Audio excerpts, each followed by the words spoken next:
Why Finn Balor must beat Roman Reigns at WWE Extreme Rules.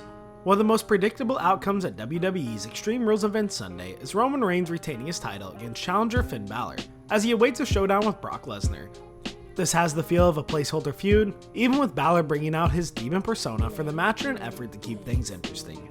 Reigns vs Lesnar with Paul Heyman in the middle of rights itself, and will happen at a later date, but the champion needs an opponent while things remain in a holding pattern.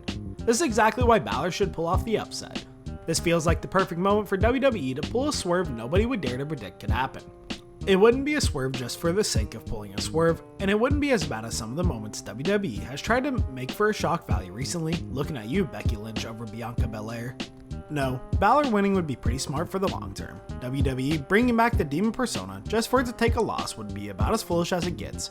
It's one of the great supernatural things that company has left after losing names like Aleister Black and Bray Wyatt. Trotting it out for a defeat would make it unremarkable whenever it decides to pop up again. Letting Balor get a win would also prop up a common criticism that WWE's main event scene is weak, and it 100% is, in large part because the company doesn't show itself to be committed to long-term storytelling. But Balor winning a title and going on to feud with other people would flesh out the top of every card, all before a draft that can help in this area too. And if fans are honest, it's not like Reigns Lesnar needs a title attached to it. There's an old school line of thinking that the biggest matches should feature promotion's top titles, and that's fine. It's just not always applicable in the modern age. Reigns carrying a belt into his match with Lesnar would seem to make the outcome predictable. They aren't going to put one of their top two titles on a part-timer who only shows up and wrestles once every 6 months again, right? Remove the gold from the equation and things get quite a bit more unpredictable. Let two of the best superstars of their generation and Heyman, maybe the greatest talker and ringside storyteller, do the heavy lifting. This idea that Balor wins over Reigns doesn't have to damage anyone either.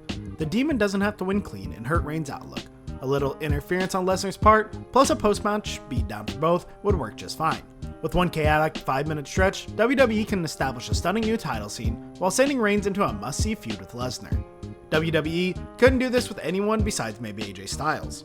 It's almost easy to forget that Balor was the handpicked guy to be the first Universal Champion upon arrival. He slammed through names like Seth Rollins and Reigns, only to relinquish the titles because of an injury.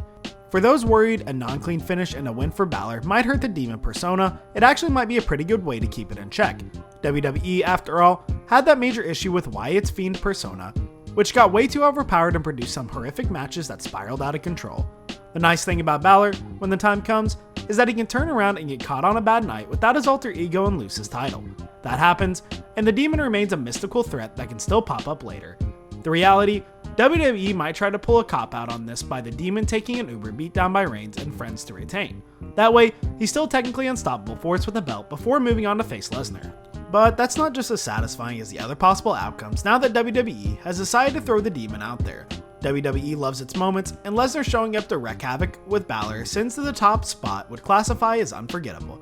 The alternative is the demon gets hurt, Balor goes back to mid-card tag matches, and the rest of the would-be main event scene remains in purgatory with no belt to chase because Reigns is off fighting a part-timer in Saudi Arabia.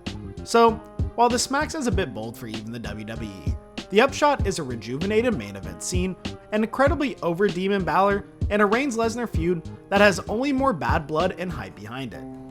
What is your opinion on this? Should the WWE go with one of the scenarios that we suggested, or should they go with something else? Let us know your thoughts about this situation in the comment section down below.